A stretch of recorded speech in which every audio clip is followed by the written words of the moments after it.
Assalomu alaykum ustoz. Va alaykum assalom. Imron qalaysiz? Yaxshi, rahmat, o'zingiz yaxshimisiz? Rahmat Xudoga shukr. Qalay, ro'zalar bilan qilyapsizmi? Yo'q, rahmat, o'zizchi. Biz Karako'ldamiz, hali ish boshlaganmiz. Endi siz maktabga borib kelib yuribsiz. Shanba kuni maktab bo'lmasa kerak, a? Yo'q. Kompyuter masalasi yangilik yo'qmi? Yo'q, hali lekin aytib qo'ydim. Hozir adam endi trakka ketyapti. Ha. Hozir Shuni. yana bugun telefon bilan bog'landingizmi? Ha,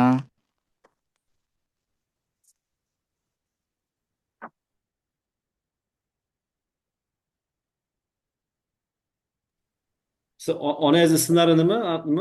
Imron? Marg'uba.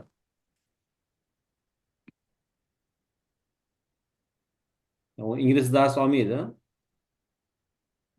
Yo'q. Lekin olishuvdi. Bilmadim, keyin to'xtatib qo'yishdi-yu. Hmm. Yaxshi.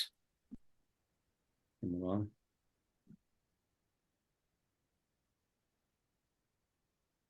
Imron, tayyor bo'lsangiz boshladik bo'lmasam?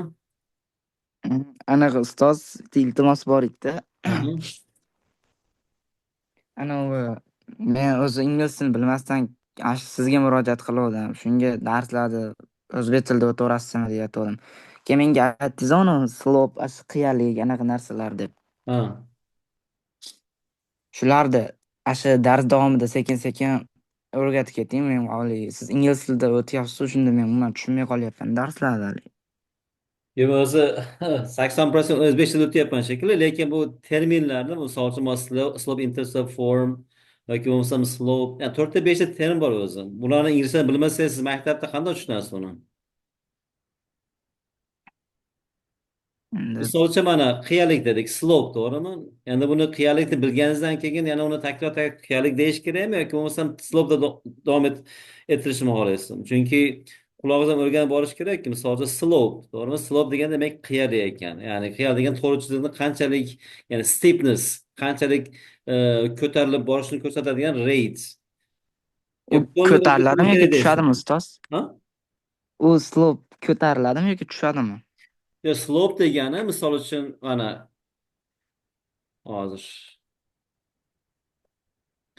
agar bitta joyda turgan bo'lsangiz, misol uchun faraz qilaylik, siz Nyu-Yorkdasiz yoki bo'lmasa qayerda bo'lsangiz, hozir pensiyama biz Hyustondamiz misol uchun. Masofani o'lchashni nima qilamiz? Yo kilometr yoki mayl ishlatamiz, to'g'rimi? Hmm. Endi darajani misol o'lchamoqchimiz, temperaturani o'lchash uchun. Misol gradus deysiz, to'g'rimi? Bugun temperatura 20 misol uchun degree Fahrenheit issiqlik, to'g'rimi? Hmm. Og'irlik vaznni o'lchash uchun kilogramm ishlatamiz, to'g'rimi? Massa misol shuncha og'irligingiz qancha? Men 55 kilomi yoki bo'lmasa 40 kilomi, to'g'rimi? Hmm.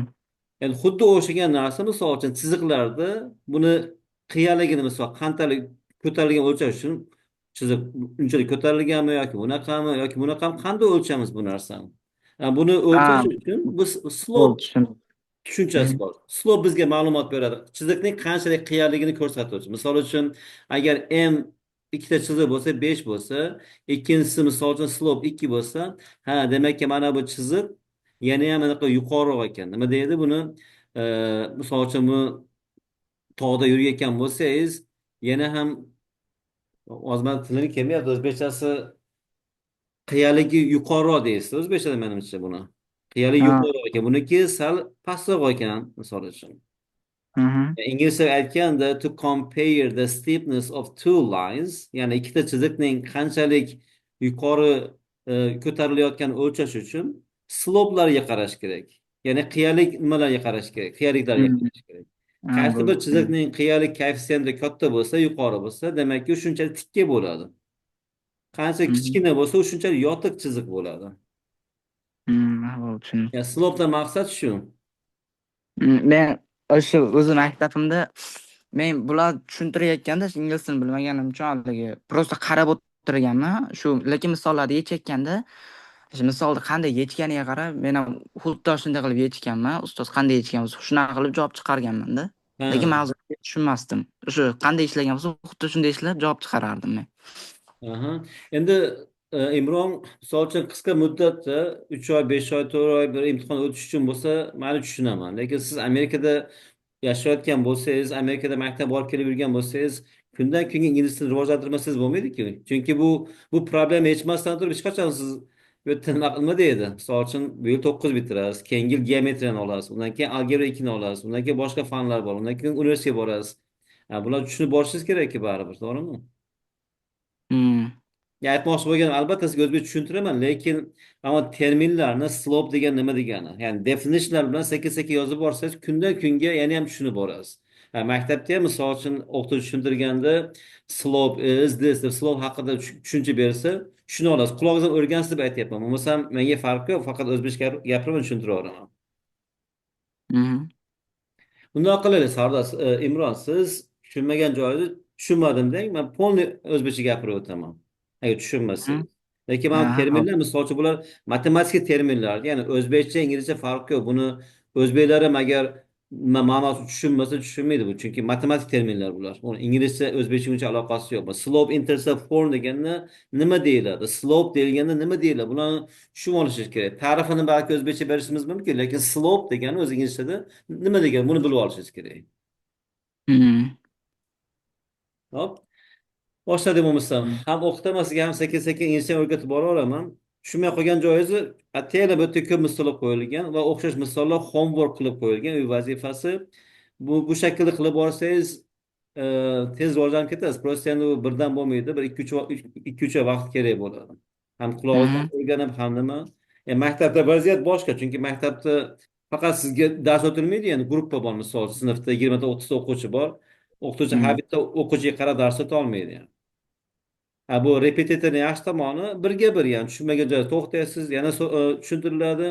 Qancha tushungan saringiz shunchalik osonlashib boraveradi. Hmm. Hop. Hmm. Okey. Boshladik bo'lmasam.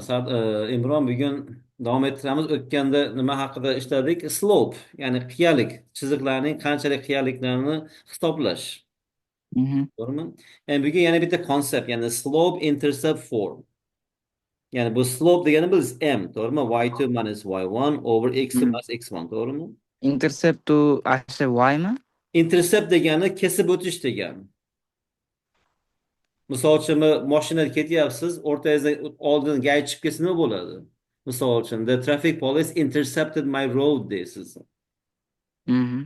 Endi nimaga bu intercept deyiladi? Misol uchun mana koordinata sistemasida mana bu bizni tekst koordinata tekstligimiz x o'qi, y o'qi, to'g'rimi? Endi bu temamiz to'g'ri chiziq. Misol uchun to'g'ri chizadigan bo'lsangiz, bir farazli bir yo'lda ketyapsiz, to'g'rimi? Mana bu Hmm. yerda x o'qini kesib o'tyapsiz, to'g'rimi? Hmm. Mana shu kesib o'tgan nuqtasini biz x intercept deymiz. Intercept Ah. degani kesib o'tish degani. Ah. Abi keyin davom etyapsiz yo'lda, ana undan keyin buni y o'qini kesib o'tyapsiz, to'g'rimi? Hmm. Bu kesib o'tayotgani uchun buni y intercept deyiladi. Chunki intercept degani kesib o'tish degani o'zbekchasi. Ah. Bu Tushundim. nuqtalarga biz buni x intercept deymiz, chunki x o'qini kesib o'tyapti. Bu nuqtaga y intercept deymiz. Y o'qini kesib o'tish. Hmm. Endi to'g'ri chiziqni haligi slope intercept form, ya'ni slope intercept shakli, ko'rinishi qanaqa bo'ladi? Bu bunaqa bo'ladi. Y is equal to m times x plus b bo'ladi. Hmm. Bu juda ham ko'p ishlatilgan forma bu. Buni bilishingiz shart. Ishlatgan sari ya'ni piece of cake bo'lishiga oson bo'lishi kerak. Y equals mx plus b is the slope intercept form. Why we call the slope intercept form? Nimaga bu slope intercept form deyiladi? Chunki tenglamada x, y o'zgaruvchi. M, b'lar nimani bildiradi? Ammo m slope'ni bildiradi. Hmm. Chiziqning qanchalik qiyaligini ko'rsatadi. B bo'lsa y intercept. Ya'ni to'g'ri chiziq qaysi nuqtada y kesib o'tyapti. Y B'ni kesib o'taganda shunday ustoz. B nuqtada kesib o'tadi. Misol uchun faraz qilaylik, anaqa bo'lsa y equals 3x plus 5.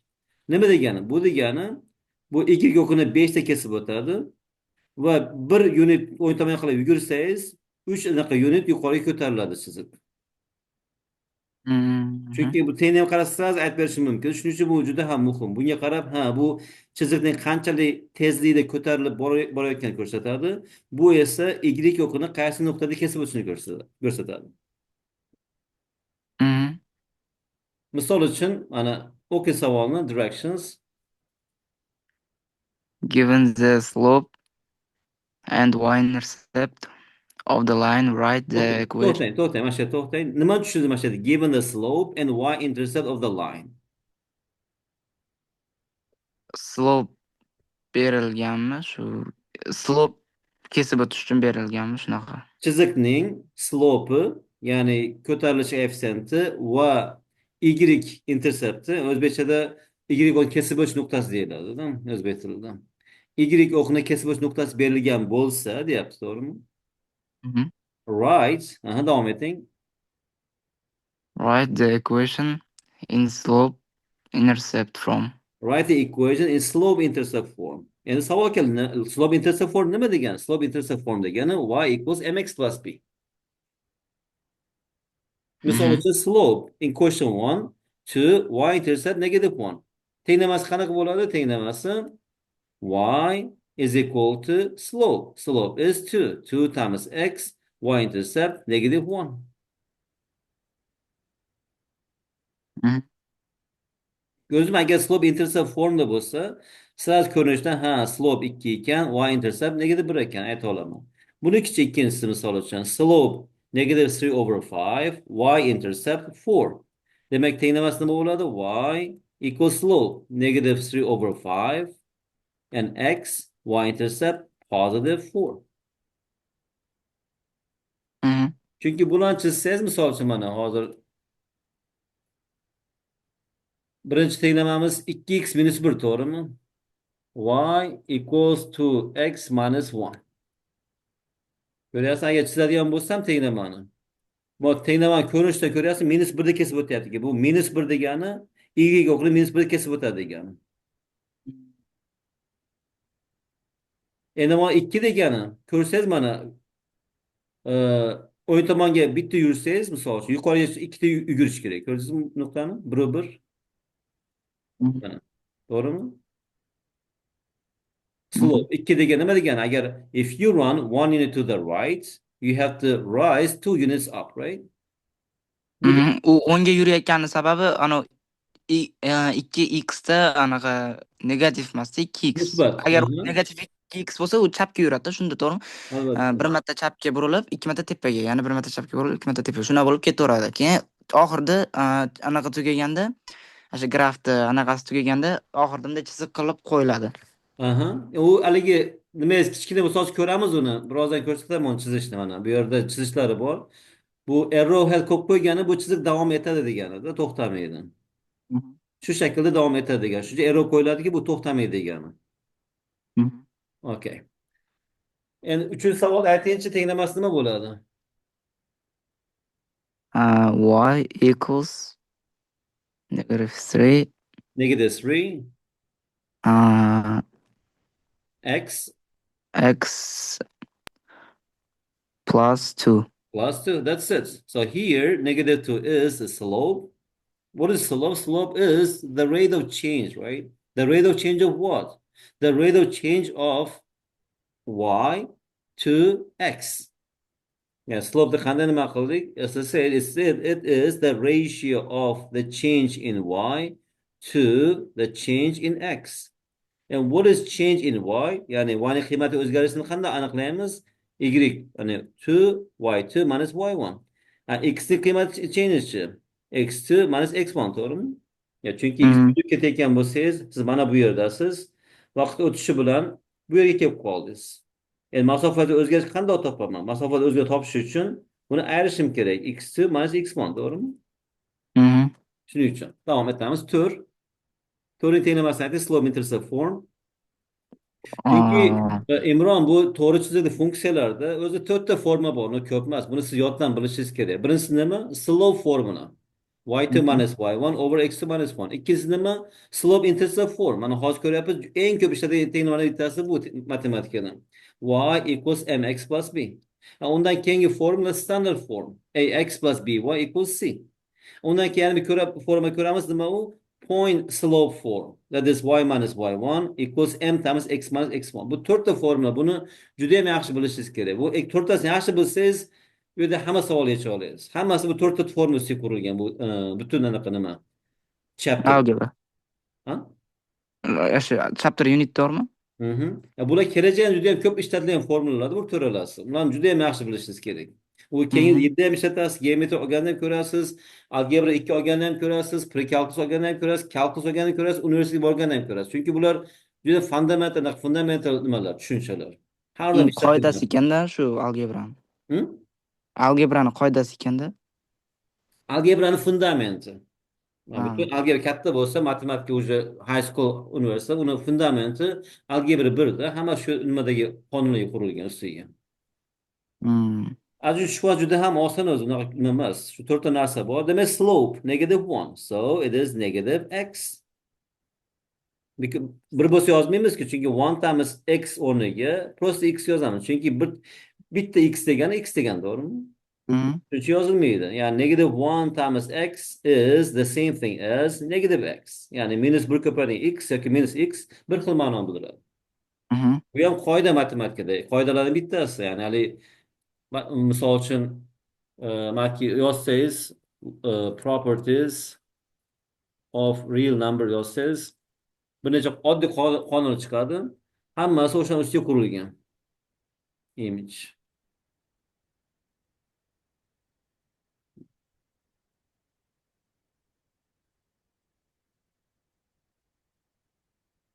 Ha, ko'ryapsizmi mana properties of real numbers. Nechta property bor? Closure, commutative, associative, identity, inverse, distributive. 5 ta qonun bor. Butun algebra shuni ustiga qurilgan. Ya'ni e, qoidalarimiz bor. Properties of equality. Shu. Mhm. Bu yerda biz buni ishlatyapmiz. Ko'ryapsizmi? Aytyaptiki, agar biror sonni birga ko'paytirsang, o'ziga teng bo'ladi, deyapti. Ya'ni birni o'ziga a ga ko'paytirsang a bo'ladi, deyapti. Demakki, bir ko'paytirgan a ni o'rniga a yozsang bo'ladi degani bu. Mhm. Tushundim. Mana shu qonunlar har doim shular ishlatiladi o'zi. Davom Mhm. etamiz. Shuning uchun -1 times x is negative x. And y-intercept, it is +7. So it is +7. Tushundim. 5. 5'te aytingchi tenglaması qanaqa bo'ladi buni?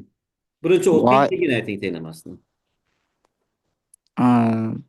qanday shu slope deb o'qiymi? Aha, slope is 1/4. Slope is 1/4, y-intercept 0. 0. Okay, so what is the slope-intercept form? Y equals 1/4 Y equals 1/4 x. x plus 1, x plus 0. Çünkü 0 bo'lsa yozmasa ham bo'ladi. Chunki bu qonunga ko'ra. Aytgan uni ustoz. Hı O'sha hı. algebra ustozim aytdi. Uni chunki o'sha qonunga ko'ra 0 bo'lsa uni ta'siri yo'q, yozmasa ham bo'ladi. Aha, 6.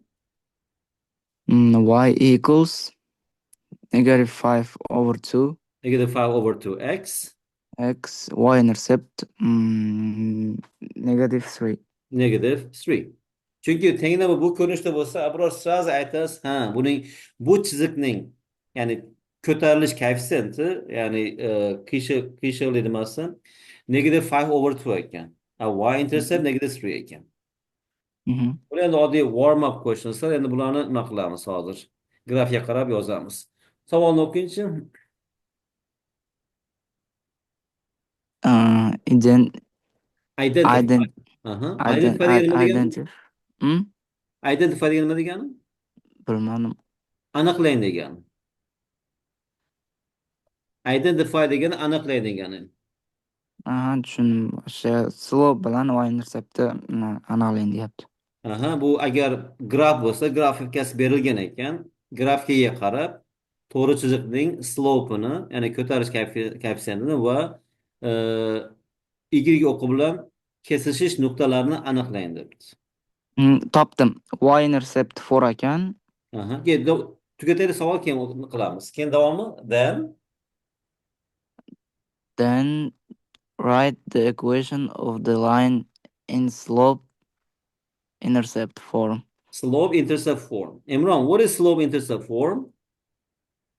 Slope intercept form. Hmm? 1. Y equals mx plus b. Buni so'rayaptim. Agar so'rasa what is slope intercept form, siz sразу buni yozishingiz kerak. Y equals mx plus b. So this Mhm. equation is the slope intercept form of a linear function. Ya'ni Mhm. to'g'ri funksiyaning slope intercept formasi shakli y equals mx plus b. Tushundingmi? Mhm. Agar savol so'rasa sizga Imron, what is a slope intercept form? Siz sразу aytishingiz kerak y equals mx plus b. That's it. Mhm. Tushundim. Okay. Endi bunga qarang. Birinchi y intercept topaylik. Y intercept nima ekan? To'g'ri. Negative 4. Ha, negative 4. Pastda turibdi-ku, Pastda. negative Ha, 4. bu. Aha. Slope-chi, slope pozitivmi, negativmi? Negative. No. Yuqori ko'tarilib ketyapti chiziq. Ha, bu boshqa edi, ha, boshqa mavzu. Ha, bu pozitiv bir shakl. Mhm. You run 1, rise 3, right? Mhm. 3 over 1, which is equal to 3. To'g'rimi? Mhm. Endi tenglamasini yozamiz. Equation. So what is the equation of this line in slope intercept form? Ya'ni bu chiziqning, to'g'ri chiziqning slope intercept form shakli nima bo'ladi? Bu Y equals aha, 3x negative 4. minus 4. Bo'ldi shu. Question Ha, bu 8. tushundim. What is y-intercept? Intercept hozir 7. 7. Slope is positive or negative? Negative. Negative. Negative. Okay. Rise. 1, 2, 3, 4, 5, 6. Doğru mu? Mhm. Run. 1, 2, 1. 3, 4. 4. Soddalashtirinchi bu kasrni 6 bo'lingan turi. Qanday soddalashtiramiz?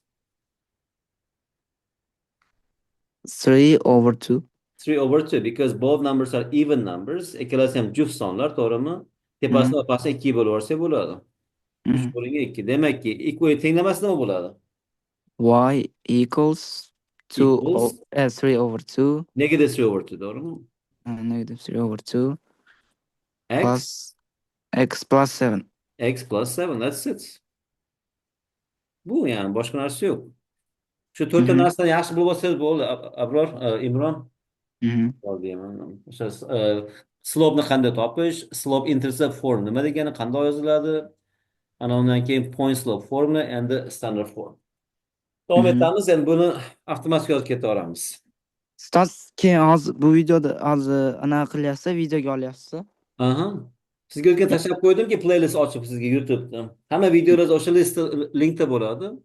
Ha, ko'rib chiqdim. Anaqa biroz anaqa algebra ustozimga borib men so'rayman-da, yangi shu Unit 4 da anaqasini yangi chiqartirib bering deyman. Chiqartirib bersa men uni keyin mana shu o'tayotgan darslaringizga qarab yana o'zim ishlab ketaman-da, hali o'zim anaqa sal plyus bo'lsin, yana o'zim ustimda ishlagandek bo'lsin deb. Ha, albatta juda yaxshi bo'ladi. Bunday qilsangiz, agar iloji bo'lsa, sizga PDFni yuborsin, email qilib yuboradigan bo'lsa. Keyin ishlatib birga ko'rishimiz ham mumkin, ishlamaganlaringiz. Agar PDF qilib yuborsa, men odatda o'quvchilarga ham qog'ozga chiqarib beraman, ham PDF agar ota-ona so'rasa PDF qilib yuboraman, agar uyda ishlayman desa. Hmm.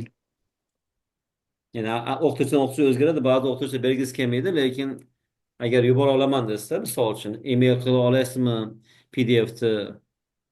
Endi o'qituvchi borligini aytasizmi, aytmaysizmi bilmadim. Ba'zan o'qituvchim bor desangiz, ba'zi yoqmaydi nimagadir. Yo'q, aytmayman. Просто так yo'qotib qo'ydim desam, chiqartirib beradi. O'qituvchim yaxshi, algebra o'qituvchim.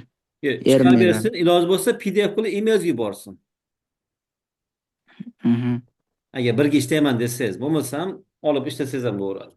Kompyuter olsam, emailimga jo'nataman. Kompyuterda yaxshi ekan. Ha. Albatta telefonda bo'lmaydi. Agar onlayn dars qilaman desangiz, telefonda unchalik samarasi yaxshi ko'ra olmaysiz. Misol, hozir misol sizga aytsam, e, ekraningizni share with me, ya'ni men bilan o'rtoqlashing, shu programmani oching desam, qila olmaysiz telefonda uni. Qiyin. Hmm. Yani misol aytishim mumkin, misol uchun mana tushundingiz, endi buni oching, siz yozing deb, misol uchun. Yoki bo'lmasa onlayn test bo'ladigan bo'lsa, ochiq qilishingiz mumkin, ko'rsatishingiz mumkin. Mhm. Baribir laptop bo'lgani yaxshi onlayn darslar uchun. Va davom etamiz Imron. Endi Mhm. sizlar ikkita narsa aytishingiz kerak. Birinchidan siz qarab, menga y-interceptini ayting, ana undan keyin slope'ni ayting, positive negativligini. Keyin siz yozib qo'yaramiz, qiynalmasin. Demak, y equals slope'ni topamiz. Slope nima? Pozitivmi, negativmi? Negativ. Positive. Yuqori ko'tarilib ketyapti chiziq. U y-interceptda turibdi shekilli, u anaqa Farqi bu chiziqni qarang, agar faraz qilishsa chiziqni ustida yuribsiz. Bu mhm, tepaga ko'tarilyapsizmi yo pastga tushib ketyapsizmi? tepaga. Tepaga ko'tarilib ketadi. Demak, pozitiv bo'ladi. To'g'rimi? Mhm. Bunda agar u tepasida turgan bo'lsangiz, bu chiziqda tepaga ko'tarilib ketyapti. Ya'ni chapdan o'ngga yurganingizda tepaga ko'tarilib ketadi. Demak, pozitiv. Mana bu chiziqda pastga qarab ketyapti, to'g'rimi? Ha, Negativ tushundim, tushundim. bo'ladi. Tushundim. Demak, bu pozitiv bo'ladi. Demak, Mhm. rise nima ekan? Ko'tarilishi 2 ekan, to'g'rimi? Mhm. Runchi Run 5, 5. 5. Bo'ldi. Demakki 2 over Y-intercept 5 2 over 5. x X minus 3. minus 3. 10. Y equals, what is the slope? So,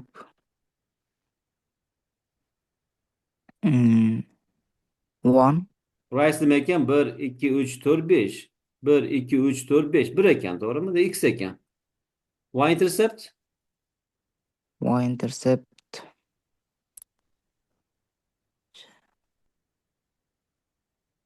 6 ekan. Plus negative 6. 6. Negative Negative. 6. Aha. 11.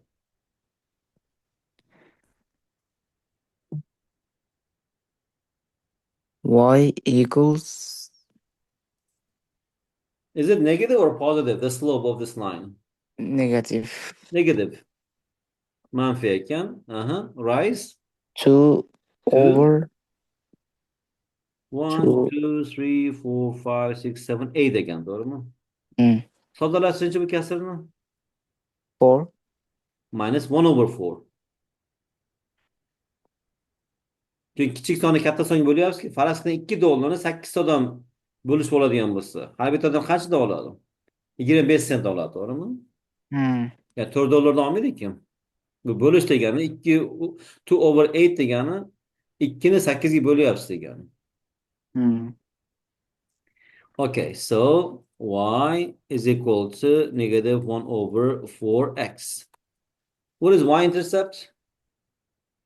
Y-intercept positive 5, no? Plus 5, to'g'rimi? Mm. Aha. 12, savol 12. Y equals, what is slope? Slope 3 over 4. 4 over 3. Mm. Rise 4, runs 3, to'g'rimi? Mm. Ustoz, men hozir bunday ishladimda, asha ana Y-intercept 0 turibdi, shundan tepaga chiqib keyin o'ngga yurdimda. Farqi yo'q. Tepaga chiqasiz, keyin undan keyin o'ngga yurasiz, to'g'rimi? Mm. Demak, runimiz 3 ekan, to'g'rimi? Rise 4 ekan, to'g'rimi? Mhm. Ya'ni mana bu narsa nima deymiz biz? Horizontal change deymizda. Mm. Horizontal change pastda bo'ladi. Vertical change tepada bo'ladi. 4 bo'lingan 3. Tushundim. Men oldin boshqacha yechayotgandim ekanda, xato yechayotgandim ekan. Haligi men agar hozir siz mana ko'rsatib berasiz, tepaga 4 ta, o'ngga 3 qilib. Hmm. Agar men shuni pastdan boshlasamda, birinchi o'ngga 3, keyin tepaga 4 qilsam, men birinchi bularni sonini almashtirib qo'yardim ekanda. 3 bilan 4 qilib qo'yardim ekan men oldin. Ko'p odam shuni nima qiladi? Siz horizontal change'ni pastga olishingiz kerakda har doim. Hmm. Mana bu horizontal change, mana bu vertical change. Mhm. Chunki biz ta'rifda shunaqa berganmiz. Agar o'zgartirsa, albatta aslida bo'ladi, lekin biz ta'rifda, chunki misol uchun men aytaman, mana masofani Imron biz 1 metr deb olamiz deyman, to'g'rimi? Mhm. Endi hamma sistema shuni ustiga qurilgan o'lchovlar. Endi siz aytsangizki, men bundan keyin mana bu narsani 1 metr deb olaman desangiz, u ham to'g'ri, lekin bu standartni o'zgartirish kerak bo'lib qoladi-da. Mhm. Bu hamma narsani bunga qarab hisoblashingiz kerak bo'ladi bundan keyin. Bu prosta ishni qiyinlashtiradi, xolos. Mhm. Demek ki biz boshida nimada ta'rif berdik? Ya'ni slope deganda biz the ratio of change in y-axis, ya'ni qanchalik ko'tarilganini, qanchalik yugurganiga nisbati slope deyiladi. Mhm. Shuning uchun birinchi vertical tepaga yozishingiz kerak, horizontal pastga yozishingiz kerak. Hmm. Tushundim. U sizga qilgan xatoni ko'p o'quvchi qiladi. O'shaning uchun bunday chizib olsangiz xato qilmaysiz. Birinchi horizontal at the bottom, vertical at the top. Mhm, tushundim. Davom etamiz. 13. 13 Slope'ni aytingchi birinchi. Slope nima ekan? Pozitivmi, negativmi? negative. Okay. So at the top, right? That is vertical change. Vertical change is this. How many? One, two, three, four, five, six, seven, eight. So at the top we have eight. Now horizontal change. One, two, three, 4. four, right? Two. Mhm. 8'i 4'ga bo'lsa nechi? 2 2. Demek ki bunun slope'u negatif 2 ekan. Negative 2x. Y plus intercept nima? minus 3. Minus Minus 2. 2 or 2 3? or 3. 1, 2, 3. Negative 3, yes. It is minus 3. Imron mana bu 14'ü o'ziz yozingchi daftarga yozib menga natijasini aytingchi. Daftar topgan edi, ustoz daftarim yo'q edi oldimda. Daftarmi, qog'ozmi? Yana hardan daftar bo'lsa yaxshi bo'ladi. Hamma yozgan nimalar bitta joyda turadi. Mhm.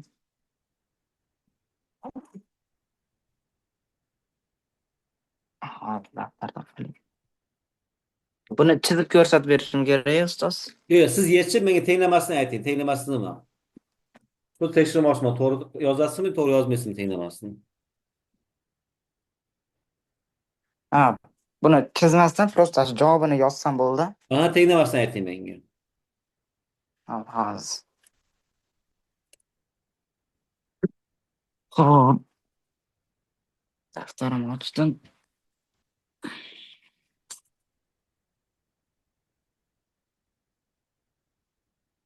14 da. 14.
Bo'ldi, topdim, ustoz.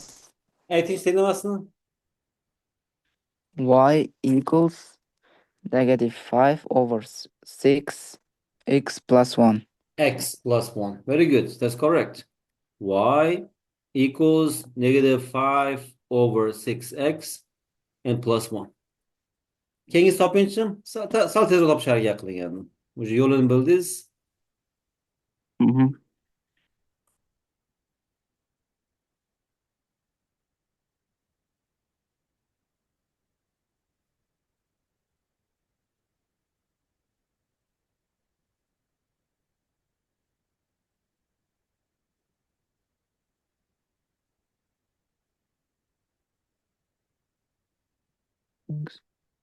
Topdim. Aytingchi. Y equals 1 over 3 x minus 2. 1, 2, 1, 2, 3, 4, 5, 6. 1 over 3 x minus 2, right? Mhm. 16 qilinch. 16.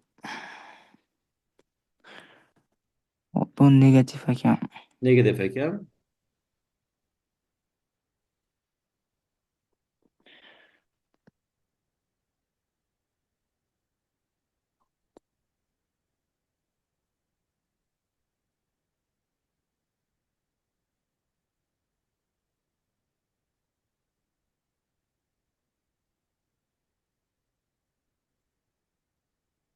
Topdim ustoz. Mhm. Ayting. Y equals 5x plus 8. 5x. Ha, chunki anaqayu u y-interceptdan pastga tushdim sanab, Mhm. keyin 10 ekana, to'g'rimi? 10 ni 2 bo'ldingiz. Negative ha, 5, to'g'rimi? negative 5 Negative 5x x plus 8. plus 8. Bo'ldi, mana shu. Hozir keyworddan bilib olsangiz matematikada bo'ldi o'zi. Mhm. Tushunarligi, Imron. Ha, tushundim ustoz. Endi standard form haqida gaplashamiz mana. Demakki, slope nimasini o'rgandik. Y2 minus y1 over x2 minus x1. Slope intercept form and standard form. Linear equations. Okey, mana shu nima debdi bu yerda? Qayerda? Bu standard formda linear equations Linear equations are also frequently written in written. standard form. Written in standard form. Linear equations are also frequently. Frequently degani nima degani? Bilmadim. Ko'pincha degani o'zbekcha. Ko'pincha yoki tez-tez degani. Mhm. Yani tez-tez uchrab turadigan dedik-ku. Odatda ko'pincha linear equations, chiziqli tenglamalar are also Odatda frequently ko'pincha written in. uchrab turadi. Ha? Shu linear equations shunda odatda ko'pincha uchrab turar ekanda. Yo'q. Bu yerda aytyaptiki linear equations are, ya'ni to'g'ri chiziqli tenglamalar ko'pincha standard formda yoziladi. Mhm. Mana written in standard form degani standard form yoziladi. Endi savol, standard form degani nima degani? Standard form degani any equation of the form that is a times x plus b times y is equal to c is called linear equation in standard form. Yani tenglamani bu shakldagi yozilishi standard form deyiladi. Mhm. Bu yerda albatta mana a positive bo'lishi kerak va a, b, s'lar butun sonlar va ularning eng katta umumiy bo'luvchisi 1. Yani bu yerda hozir algebra 1 uncha bilishingiz shart emas. Asosan shu shaklda yozishni bilib olsangiz bo'ldi. Algebra 2da yana ham chuqurroq o'rganiladi bu narsa. Mhm. Endi o'qing buni equations. Equations written in standard form can be converted to slope-intercept form by solving for y. Nima tushundingiz? Tushunmadim uncha. Yani bana birinchi gapda nima deyapti? Mana kengacham bu subjectda, to'g'rimi? Equations written in standard form. Degani nima degani? Standart formda, yani standart shaklda yozilgan tenglamalar deyapti. Mhm. Can be converted. Yani convert degani boshqa joyga almashish degani. Mhm. Misol uchun e, kilometrni maylga o'zgartirasiz-ku. Aytaman, Mhm. Ibrohim, can you convert miles into kilometers? So what is Mhm. 1 mile? 1 mile is converted as 1.6 kilometers. To'g'rimi? Convert degani almashtirish degani. Aytyaptiki bu yerda standart shakldagi tenglamalar deyapti. Can be converted to slope intercept form. Ya'ni slope intercept formga almashtirishimiz mumkin. Qandoq? Mhm. By solving for y. Ya'ni y uchun yechadigan bo'lsangiz tenglamani. Mhm. Uni standart ko'rinishdan slope intercept ko'rinishga olib kelamiz. Mhm. Tushundingizmi? Yani bu yerda shunaqa deyapti. Agar tenglamasdan form berilgan bo'lsa, standart forma ax plus by is equal to c, to'g'rimi? Mhm. Agar buni y uchun yechadigan bo'lsa nima bo'ladi? Birinchi minus ax qilaman, to'g'rimi? Move ax to the right hand side. So by is equal to minus ax plus c. Ikki tomonda ax ni ayirib tashladim. Mhm. Endi keyin nima qilamiz bu yerda? B ga bo'lib yuboramiz, to'g'rimi? Mhm. Agar b ga bo'lib yuborsangiz, y teng bo'ladi minus a bo'lingan b x bo'ladi plus c bo'lingan b bo'ladi, to'g'rimi? Mhm. Ya'ni mana bu gapda buni aytyapti yani. Agar tenglamamiz standart shaklda berilgan bo'lsa, buni y uchun yechib, buni slope intercept formga olib kelishingiz mumkin deyapti. Mhm. Ustoz, shuni bitta narsasiga tushunmayapman-da. Hmm. Ba'zida mashina yechayotganimda prosta hali yechaman, lekin ustoz haligi bu yerda anaqa ana A bilan Bni bo'lib yuborishing kerak edi bir-biriga deyapti. Shunda qachon bo'lish u bilan uni qachon unga A'ni qachon Bga bo'lishdi men bilmayapman-da. Nimaga bilmaysiz? Misol uchun mana qonun qoidamizda ham bitta qonun bor. Misol uchun sizga yozib qo'ydim. Properties of,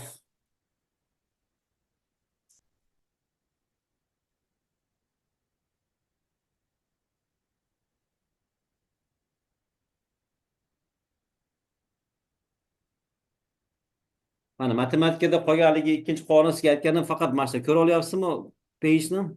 Aha. Image size. Mana bu hozir sizga ko'rsatdim, buni ko'rsatdim. Ikkinchisi. Yana bu hozir. Mana bu narsani ko'rsatdim. Aha. Lekin ishlaymiz vaqtimiz bo'lsa. Keyin mana bu qoidalar. Butun siz matematika o'rganasizku, Imron. Bu Mhm. sinfda 9da, 10da, 11da, 12da kollejga borasiz. Har doim Mhm. mana shu qonun qoidani ishlatasiz. Boshqa qonun qoida yo'q deyarli matematikada. Mhm. Nima deyapti bu yerda mana? Qarasangiz, agar A B ga teng bo'lsa, B A ga teng bo'ladi. Agar A B ga teng bo'lsa, B C ga teng bo'lsa, A C ga bo'ladi. Qo'shishlar mana addition property. If A equals B, then A plus C equals B plus C. A minus C equals B minus C. A times C equals B times C. A divided by C equals B divided by C. To'g'rimi? Bu degani Tushundim. aha. Agar Endi hamma sonlar bir-biriga bo'linuvchan agar bo'linishga tushsa, shunda bo'linib ketaverar ekanda, agar yo'q. bo'linadigan bo'lsa. Bu deyaptiki, agar misol uchun mana birinchi property ishlatyapman, qarang. Addition of subtraction ishlatyapman. Agar suppose that we have to solve this equation for y. What am I gonna do here? Ikki tomondan 2x olib tashlayman. Minus 2x, to'g'rimi? Minus 2x. Nima bo'ladi? Mana y barobar minus 2x, to'g'rimi? Plus 3 bo'ladi, to'g'rimi? Keyin y Bo'ldi, bu anaqa. уже y qoldi, hech narsa qilish shart emas. Bu уже bu tengdami? Slope intercept form shu ko'rinishda. Qarasak, misol m nimaga teng ekan? Slope negative 2. Y intercept 3 ekan, to'g'rimi? Mhm. Endi ikkinchisi misol uchun birinchi 4x yo'qotishim kerak. Ikki tomonda 4x ni ayirib tashlayman. Ayirib tashlasangiz 5y barobar bo'ladi minus 4x minus 30 bo'ladi, to'g'rimi? Mhm. Endi keyingi qadam nima? Mana bu yerda ko'paytirilgan, to'g'rimi? Mhm. 5 ko'payadi. Buni yo'q qilishni bo'lishimiz kerak ikki tomon. Mhm. Endi buni 5 ga bo'laman, buni 5 ga bo'laman, buni 5 ga bo'laman, to'g'rimi? Mhm. Endi 5 ga bo'lsangiz 5 ta qisqarib ketadi, y. Bu yerda minus 4 bo'lingan 5 x minus 35 ga bo'lsangiz 6. Mhm. 4 bilan 5chi. Ya buni shunday turadi. Bu slope-ku bu. Hmm. Chunki eslasangiz o'tganda slope degan nima dedik? Slope can be written in a fraction form. Yani slope'lar kasr shaklida yoziladi odatda va en sodda shaklda. Buni en sodda shakli shu. Hmm. Chunki odatda slope'lar kasr shaklida yoziladi. Nima uchun desa, chunki kasrga qarasangiz sirazi bilishim mumkin bu yerda. Mana bu minus 4 degani, ha, 5 ta unit o'ng tomonga qarab yugursam, 4 ta unit pastga qarab yugurishim kerak ekan degani. Tushunasizmi? Lekin meni mana Amerikadagi algebra ustozim buni ba'zida bo'lyapti ham, mana shu 4 bilan 5 deb boshqacha son bo'linadigan son bo'lib qolsa, ikkalasi bo'lyapti. Ba'zan agar desimal shaklda yoz desa, undoq qilishingiz ham mumkin. Agar bo'ladigan bo'lsangiz, bu nima bo'ladi? 4 ni 5 ga bo'lib o'tsangiz 0,8 bo'ladi. Bundoq qilib yozsangiz ham bo'ladi ba'zan. Agar shunaqa shaklda yoz desa, lekin odatda slope'lar mana bu birinchi shaklda yoziladi. Mhm. Mana application'da, tadbiqlarida ba'zan decimal shaklda ham yoziladi. Bu decimal form deyiladi inglizchalar. Hmm. Ya'ni inglizcha nima deymiz? They can be used interchangeably. Ya'ni ba'zan buni birinchi holatini yozamiz, ba'zan ikkinchi, lekin ko'pincha birinchi holat yoziladi. Mhm. Endi odatda qachon ikkinchi holat yoziladi desangiz, bu ikkinchi holat ko'pincha applicationlarda yoziladi. Misol uchun pulga aloqali misol chekkan bo'lsangiz yoki bo'lmasam ishga aloqali misol chekkan bo'lsangiz, faraz qilaylik, siz ishga boshladingiz, misol uchun coffee shopda ishlayapsiz, restoranda. Mhm. coffee shop aytdiki, shef aytadi, Imron, sen o'quvchi ekansan, agar ishlasang senga haftalik $50 beramiz, Mhm. plus har bitta ishlagan soatingga $7 beramiz. Mhm. Uni qanday yozasiz? Men siz topgan pulingiz agar Y desam, har bitta soat 7 soatni ishlayapsiz, to'g'rimi? Va plus hafta oxirida $50 ham olasiz. Mhm. Endi ikkinchi misol uchun, misol. Taksiga o'tirdingiz, taksiga aytdiki, agar sen o'tirishing bilan $5 yozaman va har bitta kilometrga misol uchun $1,5 yozaman desa. Yani bu pulga aloqali masala-ku. Mhm. Pulga aloqali bo'lgani uchun buni kasr shaklida emas, bu decimal form yozganingiz ma'qul. Unda yozaman 1.5 har bitta mailga $1,5 olar ekan va qo'shimcha $3 olar ekan. Mhm. 2 kilometr yursangiz 2 ko'paygan 1,5 $3 plus 6 $6 to'laysiz. 4 mayl yuradigan bo'lsangiz 6 plus 3 $9 to'laysiz. Mhm. Ya masalaning mohiyatiga bog'liq, tushunyapsizmi? Mhm. Odatda bu decimal formlar haligi masala yechayotganingizda yoziladi ko'pincha. Mhm. Davom etamiz. Bo'lmasam Abror vaqt ham qisqarib boryapti. Tushundingizda, demak hozir bu yerda e, maqsadimiz tenglamalarni slope intercept ko'rinishga olib kelish. Mhm. Misol uchun sizga bitta ko'rsatib beraman, keyin davom ettirasiz, yechib ko'rasiz. Misol uchun birinchi nima qilaman? X ni o'ng tomonga olib o'tasiz. Keyin har bittasini y ning koeffitsiyentiga bo'lib o'rasiz. Bu x ni o'ng tomonga olib o'tsangiz -3y qoladi bu yerda. Bu positive x-ku minus x bo'ladi, to'g'rimi? Chunki ikki tomonni x ni ayirib yubordik. Mhm. Keyingi qadamda nima qilamiz? O'sha -3 deb bo'lamiz hammasini. -3 ga bo'lib o'ramiz ikki tomonni. Mhm. To'g'rimi? 2 bo'lib yuborsangiz barobar minus x degani 1 minus 1 degani. -1 bo'lingan -3. Bu yerda x plus 12 bo'lingan -3. Endi oxirida soddalashtiraman. Y minusga bo'lsangiz plus, demakki 1/3 bo'ladi. 1/3 of x. 12 ni -3 ga bo'lib yuborsangiz nima bo'ladi? -4. -4 bo'ladi. Mana buni biz slope intercept formiga olib keldik. Then what is the slope of this equation? 1/3. Y-intercept -4. Mhm.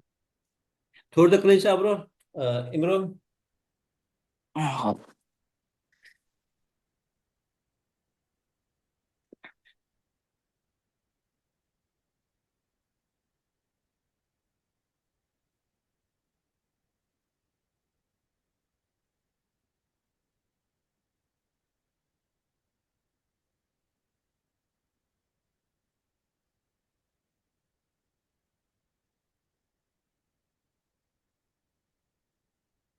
Bo'ldimsiz.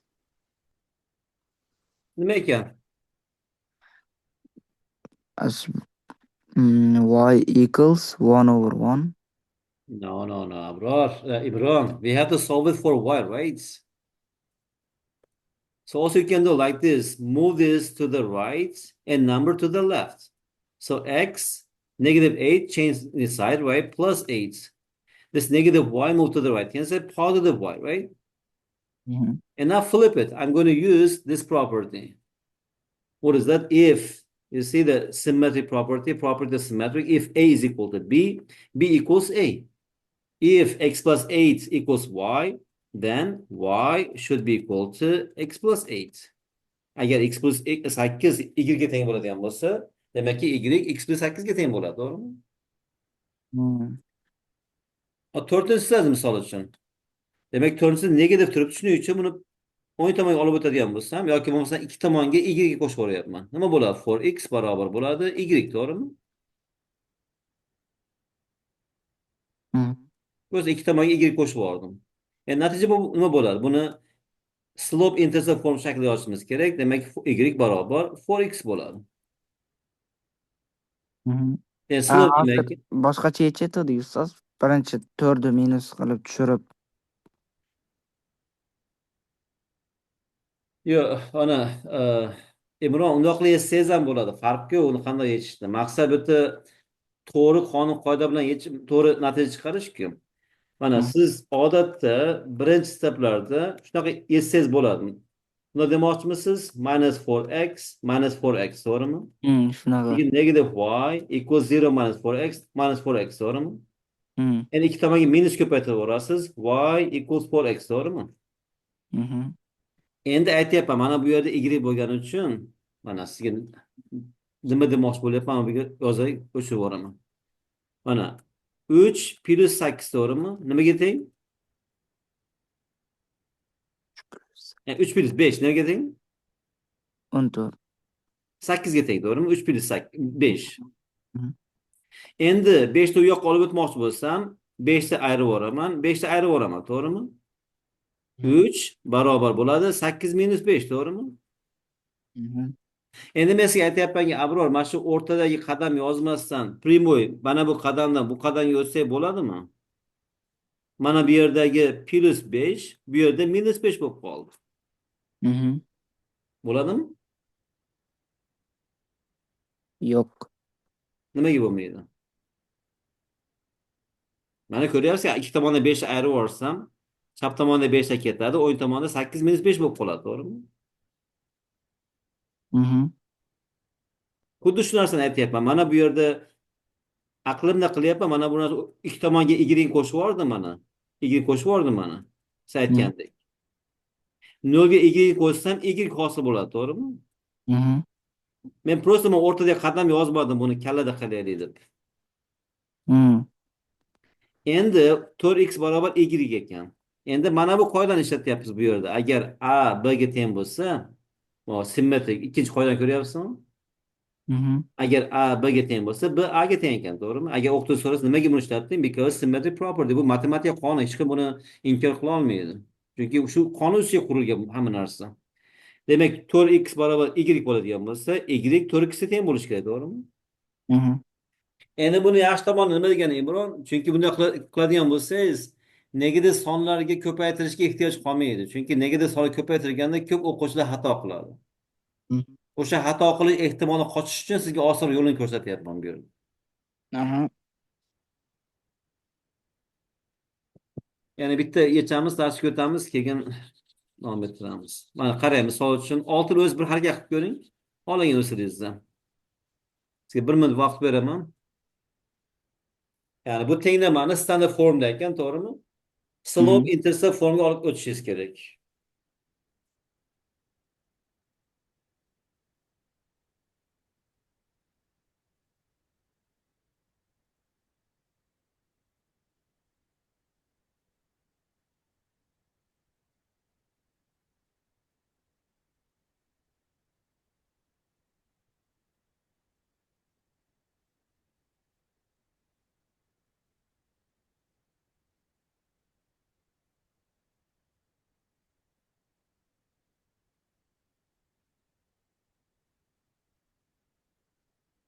Ustoz, savol keldi hozir. Aha. Agar negativ bilan negativ bo'linsa, u shunda pozitiv bo'lib ketadimi? Albatta. Bo'ldi. Shunaqa qilib ishladimda hozir. Nimaga pozitiv bo'lib ketadi bilasizmi? Nimaga? Chunki mana bu yerda qoidamiz bor. Qani qoida ham bitta. Bu identity qonuni ko'ryapsizmi? Inverse emasmi? A Hı hı. ko'paytirilgan 1 bo'lingan a barobar 1 ga teng ekan. Hı hı. Ko'rdingizmi? Shuning uchun hozir bitta narsa chiqib keldi.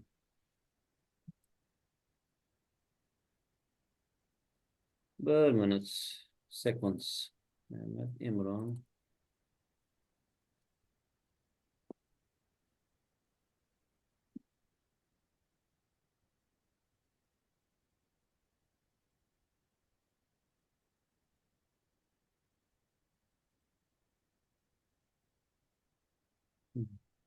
Chunki Imron, bu narsa mana shu bir kun vaqtim bo'lsa sizga qonun qoidalar ustida ishlaymiz. O'sha qonun qoidalarni tushunib olsangiz, matematikani juda ham oson o'rganasiz. Chunki nima qilayotganingizni tushunib qilasiz. Hı Mana hı. nimaga negativni, misol uchun bitta qonunimiz bu, o'shani ishlatyapmiz. Agar a ko'paytirilgan 1 over a is equal to 1. Bu qonun, bu definition, bu ta'rif. Hı hı. Demak, a ni bir ko'paytirsa shu ekan. Misol uchun -3 bo'lingan -3, to'g'rimi? Nimaga pozitiv bo'ladi? Chunki bu narsani bundoq qilib yozsam bo'ladi. -3 ko'paytirilgan 1 bo'lingan -3. To'g'rimi? Mana bu narsa bir xil narsami? Hı Bir xil narsa ekan, to'g'rimi? A ekan. Demakki bu barobar 1 hı. bo'ladi. Endi mana bu narsa bo'lsa, misol -7 bo'lingan -5. Bu nimaga pozitiv?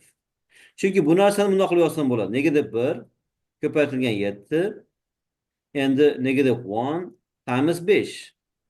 Endi mana Mhm. a ko'paytirib 1 over a degan nima degani o'zi? A divided by is equal to 1. They are equivalent, to'g'rimi?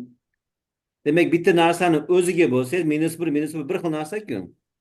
Mhm. To'g'rimi? O'ziga bo'lsangiz bir bo'lib ketadi bular. Shuning uchun bu pozitiv bo'lib qoladi. Mhm.